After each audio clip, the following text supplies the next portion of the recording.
परिवर्तन करছি ये जिदन भी हमारा ये पास से चेहरे बसते यही चेहर वो भी हमारा छोटो भाई रकम छिलो उसको भी राजनीति ते बहुत जगह लेके आसे चाहे माने ना माने এই জিদেন তৃণমূল ছেড়ে চলে যাওয়ার পর 2021 থেকে 2025 পর্যন্ত এই জেলাতে জিদেন তৃণমূলের বিরুদ্ধে আমার নেত্রী মমতাদি বিরুদ্ধে আমার নেতা অভিষেক ব্যানার্জি বিরুদ্ধে যত স্টেটমেন্ট দিয়েছে যত ভাষণে বলেছেন আপনারা মিডিয়া আপনারে আমার পাশ আসতাম জিজ্ঞেস করতাম জিদান এরকম বলেছে যে ভাষাতে জিদান বলেছিল अगर 25% বলেছে তো যাকে আমি 100 করে দিতাম দবাই জবাব দিয়ে দিতাম তো জিদান अगर 100 বার বলেছে তো 95 বার আমি জিদানে কাউন্টার করেছি আর এই জেলাতে আর একটা নেতা জিদানে কাউন্টার করেনি একটা কাউন্টার করেনি আপনি দেখিয়ে দিন জিদানে কাউন্টার কে করেছে জিদানের বিরুদ্ধে কে বলেছে वी शिवदासन दासू अगर जिदन 100 बार अगर तृणमूलेर विरुद्धे बोलेছেন তো 95 বার জিদনের গোষ্ঠী ষষ্ঠী পূজা আমি করেছি আমি কি জিদনের সঙ্গে আমার ব্যক্তিগত লড়াই আছে নাকি রাজনীতিতে তুমি अगर আমার নেত্রীর বিরুদ্ধে বলবেন জিদন কালি নেই অগ্নিমিত্রা পাল কৃষ্ণন্দু बीजेपी जो जिला प्रेसिडेंट प्राथम छिलो এখন एमएलए दुर्गापुर लखन गुड़ई डॉक्टर पोदार बाबू मनु मनुर छेले जे कन्टेस्ट करेছিল अरजीत इस सबार विरुद्धे के बोले ई जिलाते ई छेड़े दिन ना नरेंद्र मोदी विरुद्धे के बोले एक কিছুদিন पहले नरेंद्र मोदी আসেছিল যে ভাষাতে আমার দিদিকে বলেছিল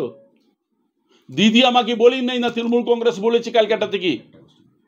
যার আমি গোষ্ঠী নামিয়ে দিয়েছিল প্রাইম মিনিস্টার আপনার জায়গাতে অমিত শাহ মিটিং করেছিল দিদি বিরুদ্ধে বলেছিল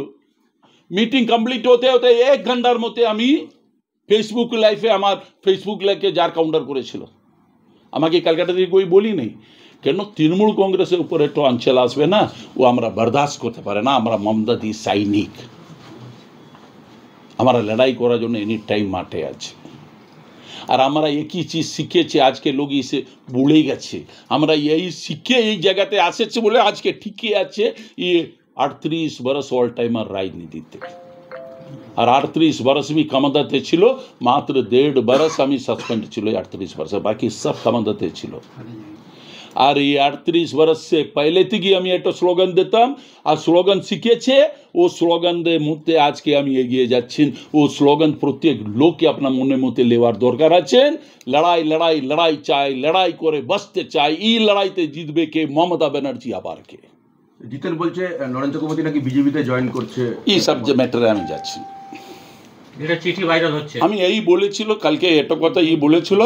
যে তৃণমূল কংগ্রেসে আজকে দিনে যে নেতাকে अगर টিকিট না দেবে তো কিছু না কিছু লোক ফাড়াবার জন্য রেডি এই আমি গ্রাসরুটে জানে বলেই কথা বলেছি মगर আমরা এই লাইনে নেই জিতেন বলছে নাকি নরেন্দ্র চেষ্টা করছে আমি এই সব কথা জানি না আমি জানি না अगर আমি কিছু বলেছে তো আমার নেতৃত্ব কলকাতা ডাকবে যার উত্তর আমি আমার নেতৃত্বকে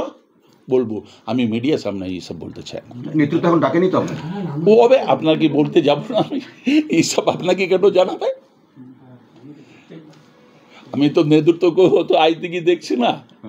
আমি তো নেতৃত্ব সঙ্গে আই থেকে তো ইরা দেখছি আমি তো নেতৃত্বকে শুরু থেকে আমি দেখে আসছি যাব থেকে পার্টিতে আছে যাব থেকে দেখে আসছে चलिए आप क्लोज कर लीजिए।